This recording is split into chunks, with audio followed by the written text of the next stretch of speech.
कुशीनगर, देवरिया, महाराजगंज, गोरखपुर, संत कबीर नगर, बस्ती, सिद्धार्थ नगर, बलरामपुर, श्रावस्ती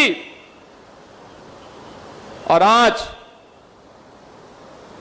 गोरखपुर में उत्तर प्रदेश सामाजिक सुरक्षा पेंशन योजना से जुड़ने वाले सभी वृद्ध, विधवा, दिव्यांग और कुष्ठ रोग पेंशन लाभार्थियों का हमारे इस वीडियो में स्वागत है। देखिए, जुलाई का महीना लगभग समाप्त होने को आ गया है। विधवा और दिव्यांग पेंशन की राशि लगातार खाते में भेजी जा रही है। आप पेमेंट प्रूफ्स देख सकते हैं। हर दिन दिव्यांगों के खाते में अलग अलग जनपदों में राशि जारी की जा रही है। वही लगभग देखा जाए तो 90% विधवा पेंशन धारकों के खाते में भी पेंशन राशि पहुंच चुकी है। 3 महीने का हालांकि इस बार 3,000 ही दिए जा रहे हैं। 3-3 हजार की राशि काफी सारे लाभार्थियों के खाते में क्रेडिट हो चुके हैं। वहीं वृद्धावस्था पेंशन योजना के ज्यादातर लाभार्थी हमारे इस वीडियोस को देखते हैं। लगभग 67 लाख यानी कि 67 लाख से भी ज़्यादा वृद्धावस्था पेंशन योजना के लाभार्थी है। उन सभी लाभार्थियों में से किसी भी लाभार्थियों के खाते में अभी तक कोई भी राशि क्रेडिट नहीं की गई है। बताया गया था कि 25 जुलाई के आसपास आपकी किस्तें आना शुरू होगी, लेकिन अब तक किसी भी जनपद में राशि जारी होना शुरू नहीं हुई है।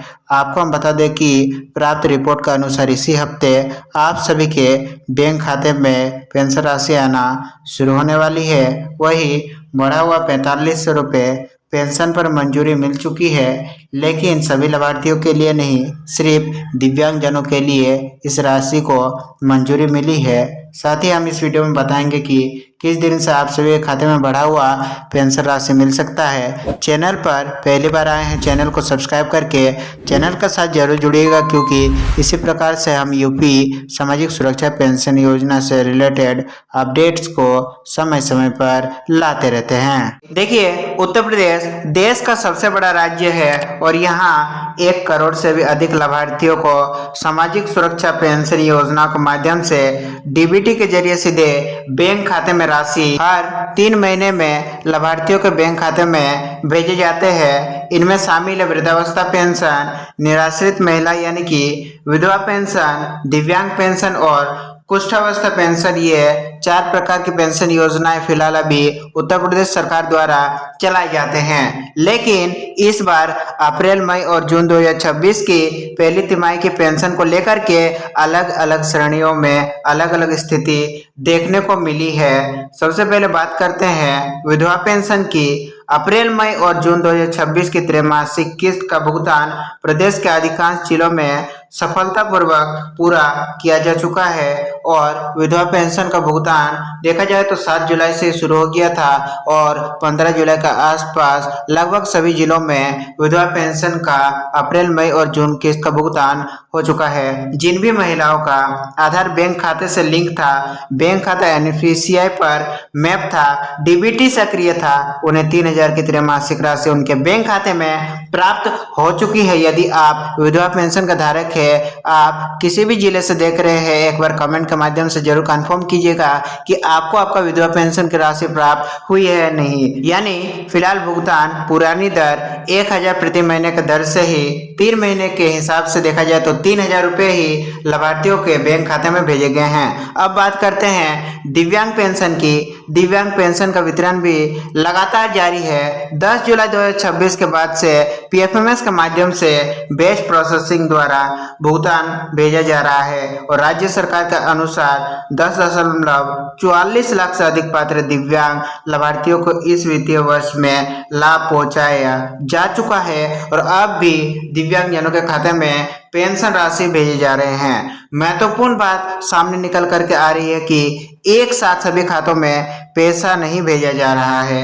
पीएफएमएस बैच बना करके भुगतान करता है ताकि ट्रांजैक्शन फेल ना हो और इसीलिए अगर आपके आसपास किसी को पैसा मिल गया है और आपको अभी तक नहीं मिला है तो घबराइए नहीं। संभव है कि आपका बैच अभी प्रोसेस होना बाकी हो और जैसे ही बैच प्रोसेस होता है सीधे आपके बैंक खाते में 3,000 रुपये की राशि क्रेडिट कर दी जाएगी।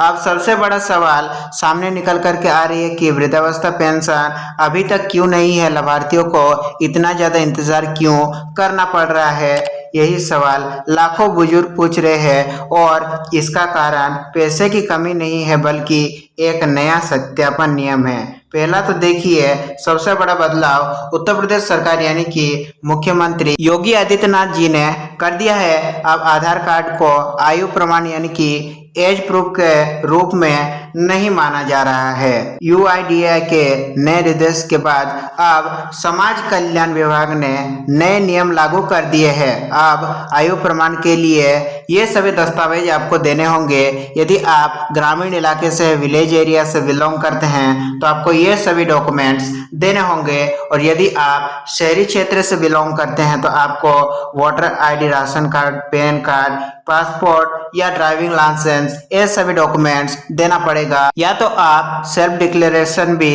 स्वीकार किए जा रहे हैं तो आप स्व घोषणा पत्र के माध्यम से भी अपना एज प्रूफ को कंफर्म कर सकते हैं, अपना पेंशन को चालू करवा सकते हैं। इसी कारण लाखों वृद्धावस्था पेंशनधारियों का दोबारा सत्यापन किया जा रहा है। जब तक सत्यापन पूरा नहीं होगा PFMS भुगतान जारी नहीं करेगा और यही सबसे बड़ा कारण है कि अप्रैल, मई और जून महीने की 3,000 रुपए की राशि यानी कि वर्तमान तिमाही किस्त अभी तक आप सभी के बैंक खाते में नहीं भेजी गई है। 1,000 से लेकर के 1,500 रुपए का जो बढ़ने का घोषणा उत्तर प्रदेश सरकार ने किया था, आखिर उसे कब से लागू किया जाएगा, लाभार्थियों के बैंक खाते में कब से देखने को मिलेगा।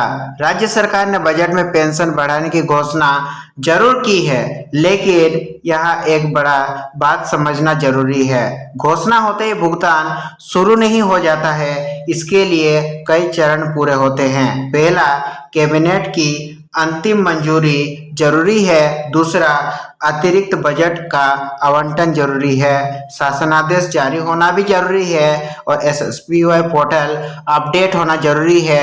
फिलहाल अभी पोर्टल पर आपका डिफॉल्ट राशि 1,000 के दर से त्रैमासिक 3,000 रुपए की राशि डिफॉल्ट में लगी हुई है, जो हर 3 महीने में आपके बैंक खाते में पहुंचाए जाते हैं। PFMS सॉफ्टवेयर अपडेट इन सभी प्रक्रियाओं के बाद ही नई राशि लागू की जाती है।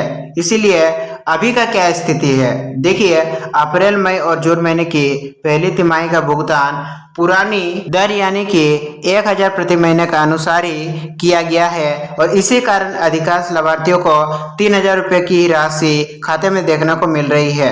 क्या अगली किस्त 4500 की होगी यानी कि जुलाई, अगस्त और सितंबर महीने का किस्त क्या 4500 की देखने को मिलेगी? यदि कैबिनेट अंतिम मंजूरी दे देती है और यदि शासनादेश जारी हो जाता है तो जुलाई, अगस्त और सितंबर की तिमाही 1,500 प्रति माह के दर से 4500 रुपए आप सभी के बैंक खाते में देखने को मिल सकता है। अब लाभार्थियों का सवाल है कि क्या हमें एरियर भी देखने को मिलेगा, क्योंकि पास्ट में हमने कई राज्यों में ऐसा देखा है कि राज्य सरकार पेंशन को बढ़ाती है लेकिन उस महीने से लागू नहीं करती है, बाद में उसे एरियर के रूप में जोड़ करके पिछले सभी महीनों का भुगतान किया जाता है। हमने हरियाणा और राजस्थान में भी इस प्रकार के घटनाएं देखे हैं जिसमें राज्य सरकार जब भी घोषणा करती है उसके बाद के सभी महीनों का एरियर जोड़ करके एक साथ आपके बैंक खाते में दे देती है। यानी कि इस बार वर्ष 2026-27 का शुरुआत अप्रैल महीने से होने की वजह से आप सभी को अप्रैल के महीने से ही भुगतान देखने को मिल सकता है। यदि सरकार बढ़ी हुई पेंशन को पूर्व प्रभाव यानी कि रिट्रोस्पेक्टिव इफेक्ट से लागू करती है तो अप्रैल, मई और जून का अंतर भी एरियर के रूप में मिलने की संभावना बन सकती है। हालांकि अभी तक इस संबंध में अंतिम शासनादेश जारी नहीं हुआ है, इसलिए फिलहाल इसे संभावित स्थिति के रूप में ही देखा जाना चाहिए। जब तक सरकार की ओर से आधिकारिक घोषणा या मंजूरी नहीं दी जाती है तब तक आप सभी को 1,000 यानी कि त्रैमासिक 3,000 ही मान करके चलना होगा। देखिए, एक 21 जुलाई 2026 की सबसे बड़ी खबर। जी हाँ, इसे दैनिक जागरण न्यूज़पेपर द्वारा प्रकाशित किया गया है। उसके बाद से दिव्यांगजनों के मन में काफी ज्यादा जिज्ञासा जग रही है, क्या सच में हमारा पेंशन जो 1000 प्रति माह पहले दिया जाता था उसे मंजूरी दे दिया गया है, तो अब 1500 प्रति माह का दर से कब से देखने को मिलेगा। देखिए, 21 जुलाई को राज्य सलाहकार बोर्ड की महत्वपूर्ण बैठक हुई और इस बैठक में दिव्यांगजनों के लिए कई बड़े फैसले लिए गए हैं। पहला बड़ा फैसला लिया गया है कि दिव्यांग पेंशन 1000 से बढ़ा करके 1500 प्रति महीना करने को सैद्धांतिक मंजूरी दे दी गई है। दूसरा बड़ा फैसला लिया गया है, अब 15,000 तक के सहायक उपकरण अनुदान में सिर्फ व्हील चेयर या ट्राईसाइकिल ही नहीं बल्कि स्मार्टफोन, टैबलेट, डेजी प्लेयर को भी शामिल किया गया है। और तीसरा बड़ा फैसला 80% से अधिक गंभीर दिव्यांगता वाले व्यक्तियों के लिए अनुदान सीमा 25,000 तक निर्धारित कर दी गई है। चौथा बड़ा फैसला बताया जा रहा है कि दिव्यांगजनों को दुकान निर्माण और रोजगार के लिए मिलने वाली 30,000 की सहायता अब 100% अनुदान होगी, यानी अब इसे वापस नहीं करना होगा।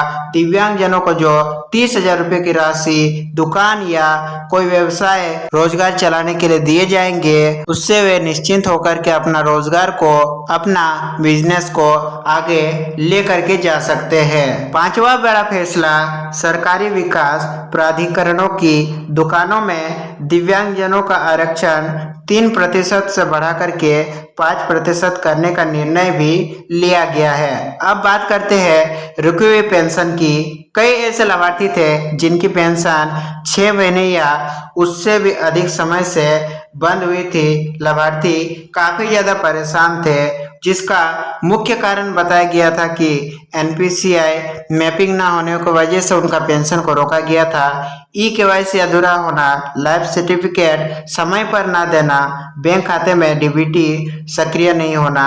अब विशेष शिविर लगा करके इनका सत्यापन कराया गया और जिसके बाद रुकी हुई पेंशन और कई मामलों में एरियर भी जारी किया जा रहा है। जी हाँ, इससे यह साफ हो गया है कि जल्द ही आप सभी का वृद्धावस्था पेंशन जो रुकी हुई अप्रैल, मई और जून महीने की किस्त वो भी जारी होने वाली है, क्योंकि पिछले 6 महीने 7 महीने से रुकी हुई वृद्धा पेंशन या समस्त पेंशन को जारी किया जा रहा है। सत्यापन होने के बाद सभी के पेंशन को जारी कर दिया गया है। अगर आपकी पेंशन नहीं आई है तो आपको अभी क्या करना होगा। यदि आपकी पेंशन अभी तक नहीं आई है तो सबसे पहले बैंक जाकर के ई-केवाईसी करवाए, आधार खाते से लिंक है या नहीं इसका जांच करवाए, एनपीसीआई मैपिंग अवश्य करवाए, एसएसपीवाई पोर्टल पर अपना स्टेटस को जरूर देखें। यदि आपका वृद्धावस्था पेंशन है तो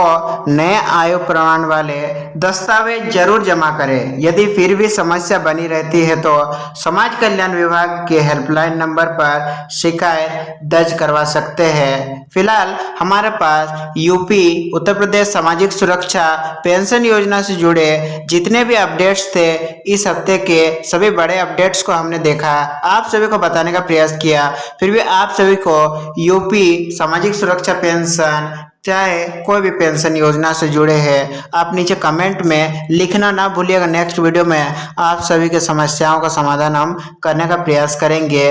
वीडियो पसंद आया हो तो वीडियो को एक लाइक जरूर कर दीजिएगा।